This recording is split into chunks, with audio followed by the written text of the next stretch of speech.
They laughed as they ripped down his painting, not even in secret, right in front of everyone. The gallery owner, pale and red-faced, gestured to the guards like she was swatting away trash. "Take this offensive thing out of here," she barked, as if the canvas could hear her. The room went silent, all eyes on the man in the corner. Elijah Carter didn't flinch, didn't cry, didn't rage. He just stood there with paint on his hands. The same paint they'd said was too angry, too urban, too black. Elijah was 33 years old, tall, lean, with deep brown skin and eyes that had seen too much for a man his age. A quiet fire lived in his chest, smoldering behind calm eyes. He had worked on Crimson Dream, the painting they just destroyed, for 8 months. 8 months of blood, sweat, and soul scraped across canvas. And now, with one gesture, it was gone. The gallery's guests, mostly white, mostly rich, whispered behind champagne glasses. "He always had a chip on his shoulder," muttered a man in a tailored gray suit. "Too political." "It's not art, it's activism," a woman with an oversized pearl necklace added. "It was aggressive." I felt threatened. Elijah stood still. His fists were clenched, but his voice was calm. "I painted the truth," he said, voice cutting through the murmurs. The gallery owner, Victoria Langston, turned on him. "This is my gallery. We curate emotion, not propaganda. You're banned, Elijah, permanently." Her words hit like gunshots, and the doors behind him creaked open, symbolic as hell. Elijah walked out, the night air of New York wrapped around him like a cold hand. He stood outside the Langston Gallery in Chelsea, staring at the windows, lit with work that looked soulless next to his. And then he walked miles without aim until the city swallowed him whole, back in his apartment, barely big enough to stretch in. Elijah stared at the remains of Crimson Dream. He had managed to grab it before they could destroy it completely. The frame was cracked, the bottom corner slashed by a guard's boot, but the heart of it remained. A black boy with a burning city in his eyes and doves of hope erupting from his chest. The image had come to Elijah in a dream after the killing of his childhood friend Darnell by police. It wasn't angry. It was real. His phone buzzed. A text from his mother. "Mama, I'm proud of you. They don't see you yet, but they will." He stared at her words. "They will, maybe, but not tonight." The next few weeks were hell.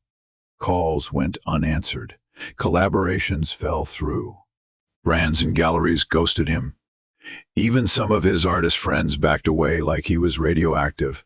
"You poked the bear," said Andre, a fellow black artist who rarely painted black people.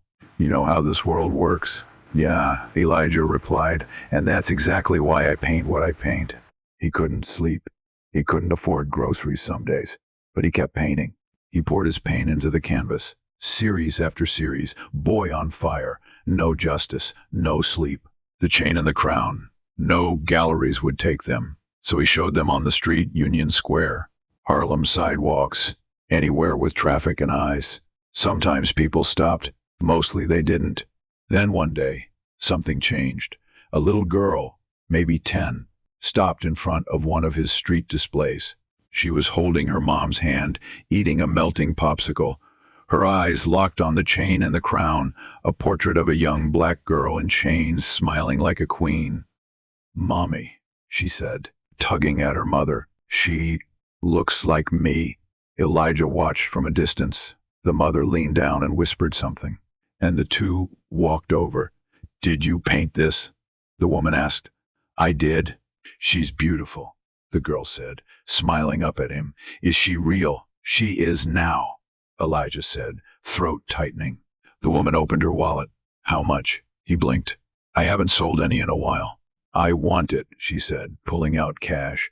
"She needs to see herself on our wall." That night, Elijah cried, not because of the money, but because of the look in that little girl's eyes. Like someone had finally told her she mattered. Months passed. Slowly, his name started circling in underground art blogs. Black art collectives invited him to speak.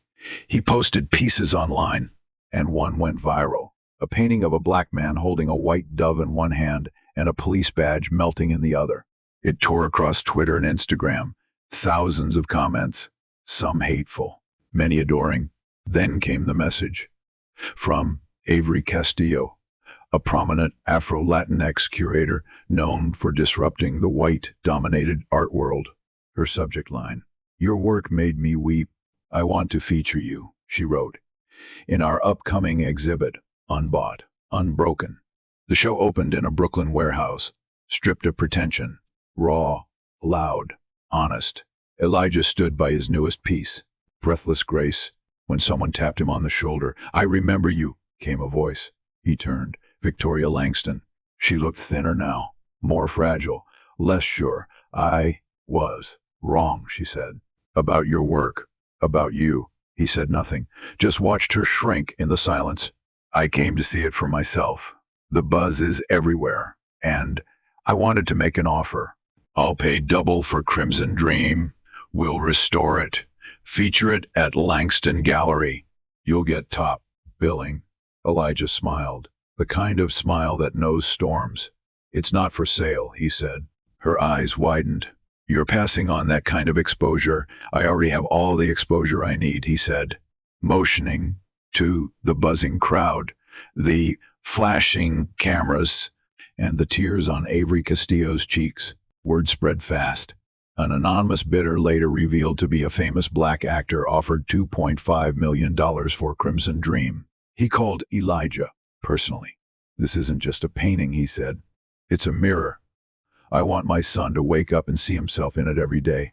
Elijah agreed, but only under one condition. The painting would be shared publicly once a year in black neighborhoods across America. The actor agreed.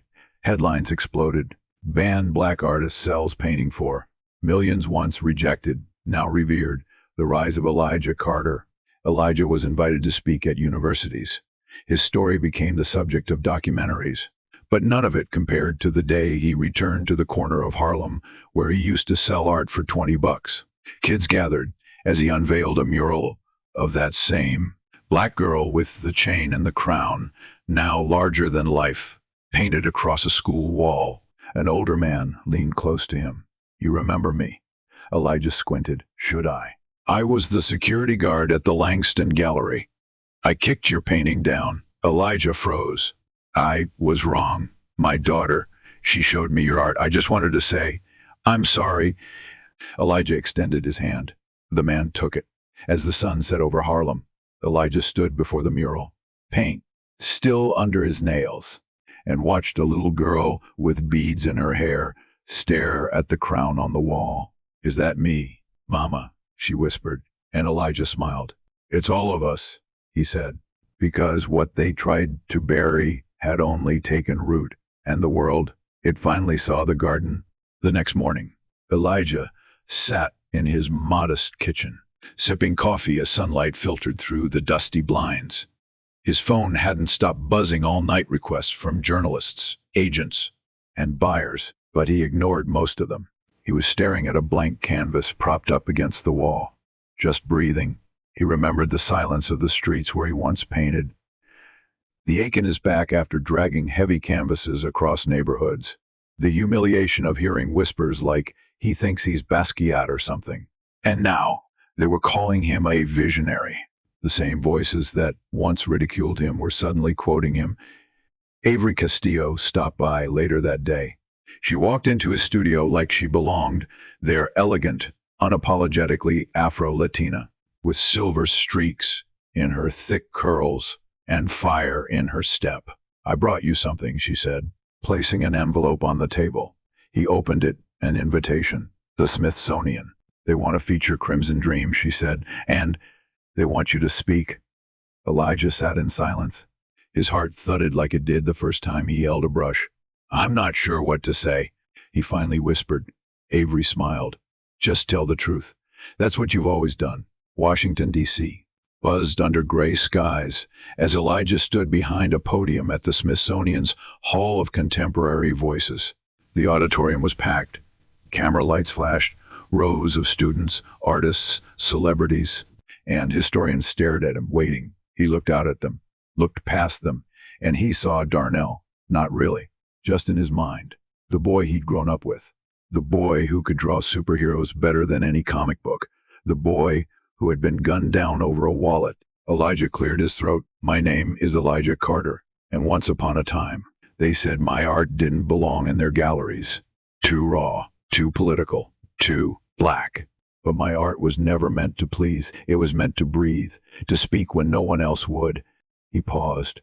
A hush blanketed the room. They banned my painting, called it dangerous. But what's more dangerous than silence? He lifted his head. I paint because we exist, because we hurt, because we matter. And today, Crimson Dream doesn't hang in some dusty corner. It stands here with dignity, with defiance, with truth. The crowd rose in a standing ovation. Some were crying. Even Victoria Langston, seated stiffly in the back row, had tears rolling down her powdered cheeks. After the speech, a young man approached Elijah. He was tall, black, maybe 21, with nervous eyes and a sketchpad under his arm. Mr. Carter, he said, I just wanted to thank you. I'm an artist too, but I stopped painting last year after a professor told me I'd never make it unless I whitened my themes. Elijah smiled gently. What did you say to him? I didn't say anything. I believed him. Elijah placed a hand on his shoulder. Don't paint what sets your bones on fire. If it makes them uncomfortable, good. That's how you know it's working. Elijah's fame only grew, but he refused to become a product. He turned down corporate deals that asked him to tone it down. He started a foundation instead, the Darnell Project, providing art scholarships to young black artists in underserved neighborhoods. And each year, on the anniversary of Crimson Dream's removal from Langston Gallery, Elijah would take the original out of its protective case, carry it to a new city, and display it in the open air.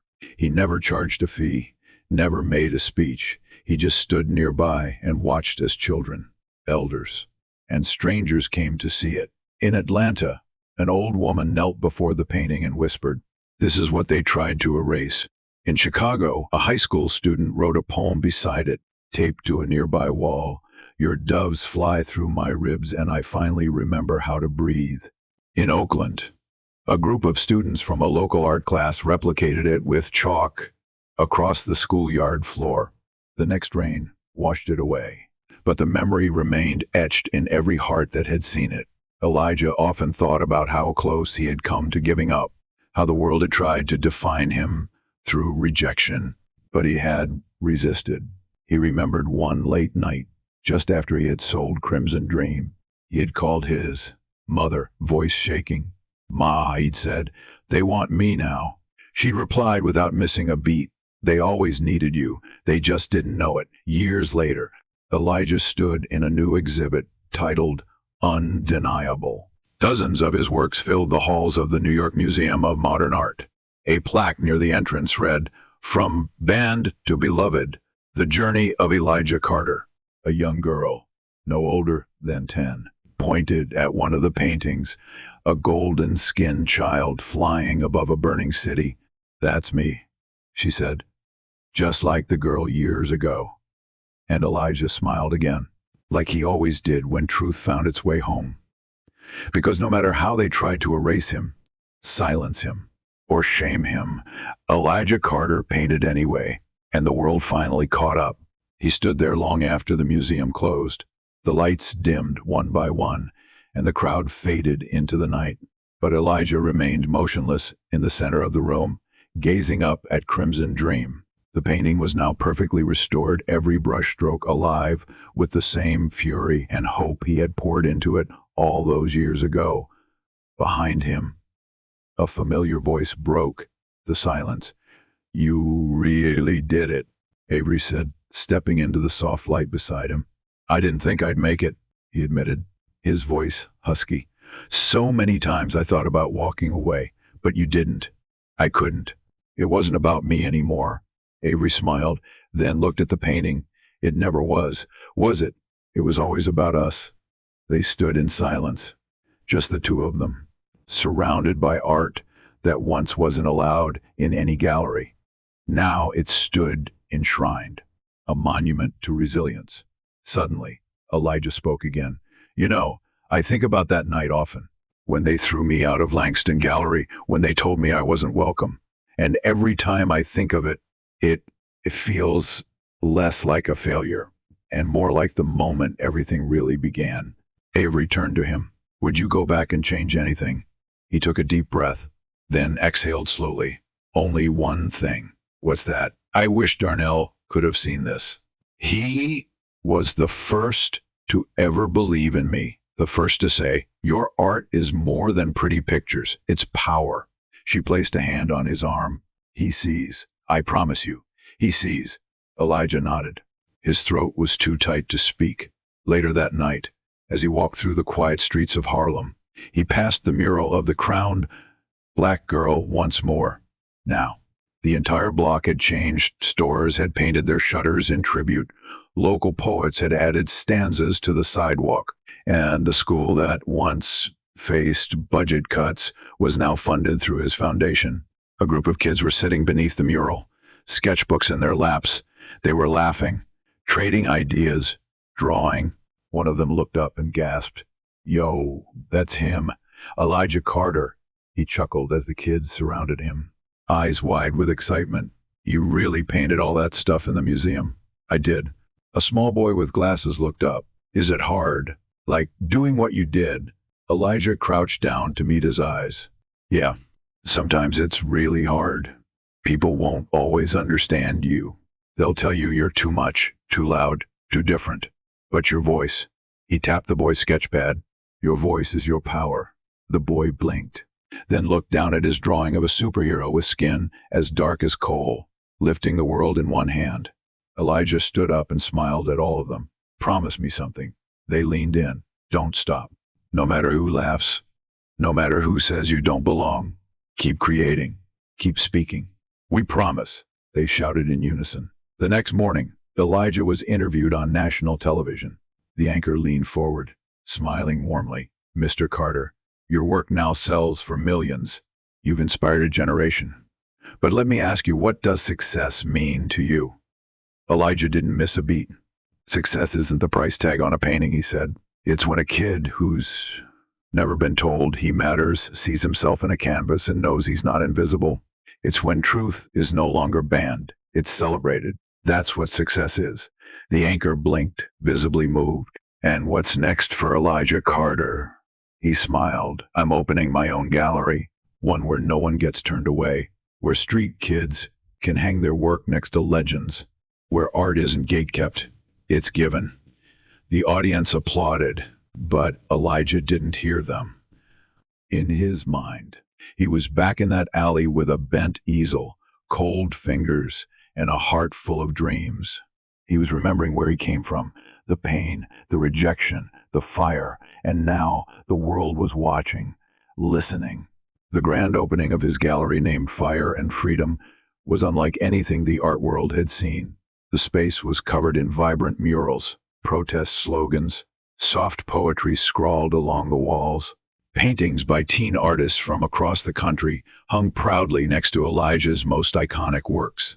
In the center stood Crimson Dream, now encased in glass. Beneath a plaque that read, "This painting was once banned. Now it belongs to all of us." During the opening, a woman in her 50s approached him with tears in her eyes. "You don't remember me," she said softly. He tilted his head. "I'm sorry. I was at Langston Gallery. One of the people who said it felt too angry. I was wrong. I've followed your journey. Your work changed me. My daughter wants to be an artist now because of you." He didn't respond with pride or smugness. He simply nodded. "Thank you," he said, "for coming back." And so Elijah Carter's story was told again and again, in classrooms, in books, in whispers between friends, discovering truth for the first time. His journey reminded the world that pain, when painted with purpose, could become something sacred. He never stopped painting until his last breath. He held a brush. His final work was discovered in his studio after he passed peacefully in his sleep decades later. A simple painting of a black child standing atop a hill, looking at a sunrise, holding a canvas in one hand and a paintbrush in the other. No chains, no fire, just hope. They called it Tomorrow. It now hangs beside Crimson Dream in the National Museum of African American History and Culture, and every year, thousands of children stand before them, wide-eyed, inspired. They whisper to their parents, "That looks like me." And somewhere in the silence, you can almost hear Elijah's voice. It's all of us. As the years passed, Fire and Freedom became more than just a gallery, it became a movement. Elijah Carter's legacy grew far beyond paint and canvas. His foundation expanded into cities across America: Detroit, New Orleans, Oakland, building art schools, funding scholarships, and organizing community murals for neighborhoods long forgotten by policymakers. Elijah's influence became a bridge between struggle and celebration. But the world never forgot how it began. Each year, on the anniversary of the Langston Gallery incident, the media revisited that pivotal moment. Documentaries replayed the footage of security dragging Crimson Dream away. Analysts discussed how systemic bias had blinded the elite. Yet what viewers always remembered was the footage of Elijah returning not in vengeance, but in victory, standing taller than the gallery that once rejected him. Langston Gallery itself was never the same. After years of bad press, declining interest, and boycotts led by activists and fellow artists, it eventually closed its doors. Victoria Langston disappeared from the public eye, reportedly retiring to Europe. But one day, a letter arrived at Fire and Freedom with no return address. Inside was a note, written in delicate cursive. "You taught me what art really means. I hope the world listens better next time. VL." Elijah read it silently, then tucked it into his journal and never spoke of it again. At one of the foundation's summer art camps, a boy named Kofi, 10 years old, quiet, with a stammer, drew something extraordinary. It was a pencil sketch of a black woman made entirely of wind and birds, her arms outstretched, her hair flowing like music. When the mentors showed it to Elijah, he stared at the drawing for a long time, then asked to meet the boy. "You did this?" he asked, kneeling beside him. Kofi nodded shyly. I tried. I didn't think anyone would like it." Elijah smiled. "I didn't think anyone would like Crimson Dream either, but they did, and they will love this, because you told the truth." Kofi beamed. That summer, his piece headlined the youth exhibit at Fire and Freedom. And so it went: more artists, more stories, more voices rising from the margins. Elijah never let the spotlight consume him. He still lived in the same modest apartment in Harlem, still took the subway, still taught painting to kids every Saturday. Fame never changed him, it only amplified him. But deep inside, he knew time was ticking. On his 77th birthday, Elijah gave one last speech. The world watched. He stood on the same stage he once graced at the Smithsonian, his body older now, back slightly hunched, hands a bit shakier. But his eyes, they burned brighter than ever. "I was once told I was too much," he began. "Too bold, too political, too black." The crowd chuckled warmly. They tried to silence my art. But art, real art, doesn't stay silent. It sings, it screams, it survives. He took a breath, then looked out across the rows of faces, black, white, brown, young, not old. "We don't paint just to be remembered. We paint so the ones after us never forget who they are. My brush is almost dry now, but yours is just getting started." The audience rose.